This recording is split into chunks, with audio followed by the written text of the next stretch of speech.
All right, Charlie, welcome back to Spokane. Before we go back and get into a little bit of college stuff, I just want to know where you're at right now following the injury, how you're feeling, and what that rehab process was like to get back here this year. Yeah, no, I was in Arizona at the complex a little longer than I planned on being. Broke my wrist first game of spring training, which was tough timing, but it could always be worse. So for me, it was just about getting that thing healthy again and then making up some ABs that I missed in spring training before I got out here. And then, in that time, getting back here, just kind of what was that process like? And then to finally get reactivated and get back here with the boys, just kind of how excited are you for that? Yeah, no, it's frustrating at first, just when everybody breaks camp and heads out to affiliates excited for the season. It's tough to hang back and continue rehabbing and doing things like that. But for me, it was just, trusting my process and knowing that I had to get this healthy as my number one priority, and that Spokane was going to be here whenever I was healthy, and knowing that the season was around the corner regardless of when it started for me. All right, and then let's go back a little bit because we spoke last year and we talked about kind of going through your high school career, and then just talk to me a little bit about your college offers at that time and the decision to walk on at Georgia. Take me through that whole experience one more time and just kind of your decision to decide to walk on to Georgia. Yeah, my only official opportunity to play college baseball was the preferred walk-on offer I had from Georgia. I got that late in my senior year and took it because it was in-state school I grew up cheering for, so it was kind of a no-brainer for me. It was also easy because it was my only choice. So yeah, it made that easy for me. It was where I wanted to be. Even when I redshirted my freshman year, I knew I didn't want to go anywhere else. I was happy there. It was my home, and I knew that was going to be the place I wanted to play my college ball. And then, you talked a little bit about growing a little bit and, filling out your body. Sure. And then, as the seasons went on at Georgia, obviously, you became the best player in college baseball at the end of your time. When you look back on your career at Georgia, what kind of sticks out, or maybe a couple turning points along the way that got you to that point? Yeah, just being able to be with that kind of group of guys, I think I was really comfortable there. I had some of my best buddies there, really good coaching staff, just a really healthy environment as a whole. A lot of people playing a brand of baseball, it's about the team, and I think that's where I thrive the most, is when people are trying to come together to win ball games and not worry about individual stats. And so I think that's kind of what led to my success, was the combination of coaching staffs and teammates that I got to share the field with there, and then also individual effort just off the field when I wasn't playing my freshman year, and then kind of applying that work to the field when I did get an opportunity to start.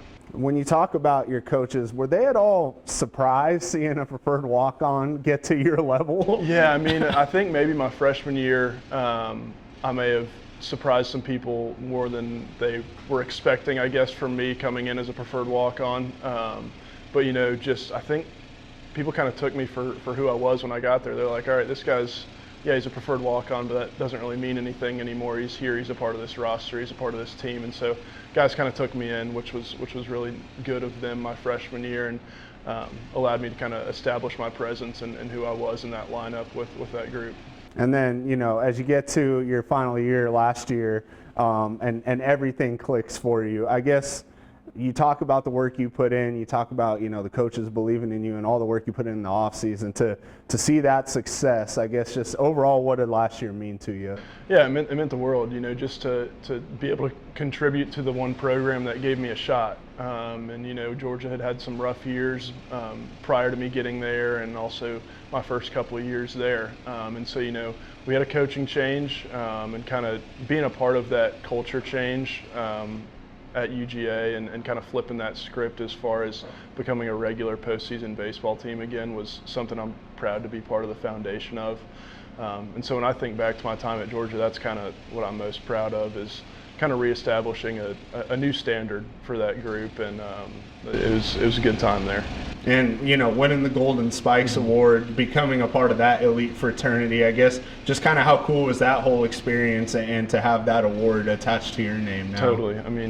That trophy's ridiculous by itself. You look at the names on the side of it, and that company that you're paired with, it's really high praise, and it's the highest praise someone in college can receive. And so just to be included, like you said, in that fraternity and that brotherhood with that company, it's a huge honor. And with USA Baseball as an organization as a whole, they go about everything with class, and so to be recognized with that award was a dream come true.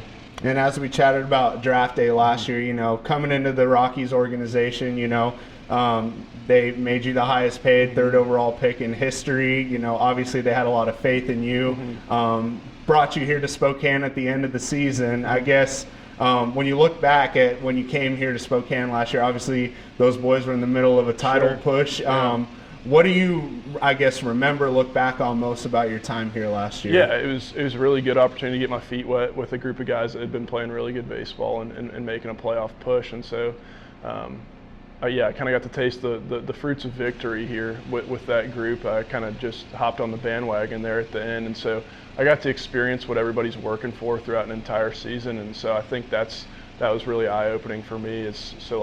Now when it's still early in May, you know what you're working towards. And so I think that was the biggest part of last year, was just kind of getting my feet wet from that perspective, and knowing that each game matters here. Even though it's still early, you got to stack wins where you can get them, because they all count at the end. And I guess when you look back on your time here last year, maybe it wasn't the numbers you would have liked to have put up in your first few games in pro ball, but you'd already had a long season playing with Georgia. You'd been on the award circuit and things like that. I guess, do you think maybe fatigue played any part in the end of your season, or what do you kind of make of the end of the season here? I wouldn't really call it fatigue. I had some mechanical things going on with my swing that I was able to clean up this off season that I feel really good about now. Some approach things, and then just getting settled in a new place. That's part of professional baseball. I mean, you're playing in new places all the time, and so that's something I've gotten more used to as well. But yeah, I'd say it was more a mechanical thing that I think I've cleaned up a lot this off season, and feel really comfortable with where I'm at now. And was that kind of the big emphasis this off season for you, or what were some of the things you were really trying to work on? Yeah, just buying back into who I am as a player, and playing into my strengths and things like that. But yeah, just cleaning up some mechanics, getting a lot of good reps, getting my body back in shape, putting on a couple pounds, eating right, and then just getting rested and ready for a full 100 and however many seasons, or how many games this season is. Yeah, and then just talk to me about the mental toll when you get to spring training right out of the gate and you break your wrist. You're trying to impress, Sure. coming into your first full pro season, Sure. and to have that happen. I guess just what's the mindset when something like that happens? Yeah, it's tough, because you spend so much time in the off season getting ready and amped up and ready to go for the season, and something like that sets you back. It's tough to kind of keep your head on straight and keep working towards a goal, because then you kind of got to get healthy and then re-ramp back up and kind of continue that work that you were doing that off season. So it was a mental challenge for sure. Just again, another lesson of being where your feet are. I think that's the biggest thing in this game as a whole, is just being able to be comfortable with where you're at and not looking around and seeing what's going on at other affiliates, and not being able to break camp with the guys, and just knowing that, hey, I'm going to get healthy. There's going to be plenty of season left when I'm healthy, so I've just got to do the best I can today to get my wrist better. And so that was kind of the mentality I had during that time. And then, coming back into Spokane, it's a new group from last year almost entirely. There are a few more guys who were here when you were here, but what's it kind of been like in the first few days here, getting to know those guys and kind of getting assimilated back into this clubhouse? Yeah, no, it's been good. Like you said, a couple of returners, but nothing too crazy from last year's group. But I've gotten really familiar with these guys through spring training and instructional league last year. A lot of these guys I've known almost longer than the guys I knew when I came here last year. And so, yeah, it's nice to have a close group. I really like what we've got going on here from a lineup perspective and a pitching staff perspective.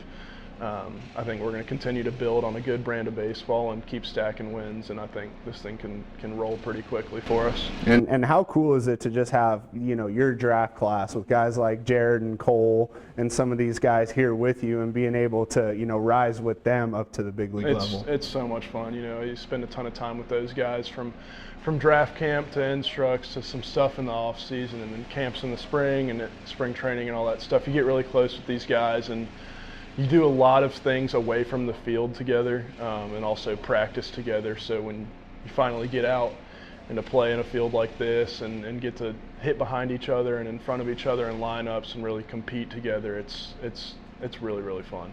And then I remember last year you were in left, right, third, first, kind of Yeah. wherever coach Yeah. could get you in Right. there. What's kind of the mentality this year? Is it, same wherever I can be in the lineup any day? Yeah, so I think I'll continue to move around a decent amount. I'm 2 games in, 2 different positions already. And so I think it's going to be a lot of left field, a little bit of right field as well, and then first base I'll play a fair amount of as well. So yeah, just trying to be versatile, be a moving piece in the lineup. Wherever I'm needed on any given day, I'll be there. And, you talked about the first 2 days here, seeing yourself get multiple hits and, driving in runs. Does that kind of, put a little more confidence behind the work you put in the offseason with those mechanical adjustments to say, hey, this is working now? Yeah, it's stuff like that never really goes anywhere. It's still who I am and who I'm going to continue to be. But yeah, hits are always add confidence, but where I really get my confidence more than anything is what I did this offseason, what I do when I show up to the yard before game days, what I do to get myself ready for that 6:35 first pitch. That's where I feel confident. I've bought into the work that I do there. So yeah, hits are good, but they're not always going to be there. But the work I put in beforehand and put in this offseason, that'll always be there. So that's what keeps me confident and keeps me going. And obviously, we talked a little bit about pressure last year, but seeing Chase in the big leagues already, he was here last year. Yep. He's the #1 overall prospect in the org. I guess just when you see something like that, does it at all make you think like, oh, that has to be me or could be me this year, or are you just focused on your day-to-day? No, I'm focused on right now playing the best baseball I can for the Spokane-Indians. And if my situation or affiliate changes one day, then that's where my attention is there. So it's just about, kind of climbing the ladder rung by rung and, not looking up at to what could be. I think I play my best brand of baseball when I'm locked in on where my feet are. And so wherever I'm at, that's where I'm going to be focused and continue to work my way up. And, having your first full pro season now and having, like you said, 100 some odd games to really show what you got, I guess, what are the goals for this season that you've put forward for yourself? Yeah, just continuing to stay healthy and get as many at-bats as I can this year, help this team win, hopefully another Northwest League title, and just continue to stack games and execute situational hitting, do the things it takes to win, and also just continue to be who I am as a hitter and as a defender, and just being a good piece that helps this team reach where we're trying to go. And you mentioned hanging out with these guys off the field, and maybe during the summer, what were some of the things you did to kind of take your mind off baseball a little? Yeah, some of the guys, we like to get out and golf, not a ton during the season, but in the off season and during spring training, some we'll go out there and hit it around. But just spending time with each other, getting meals together, make sure nobody's ever eaten alone. And so just, the time that you spend there, it's really easy to stack good hours with each other, and with this group, it's easy to get close.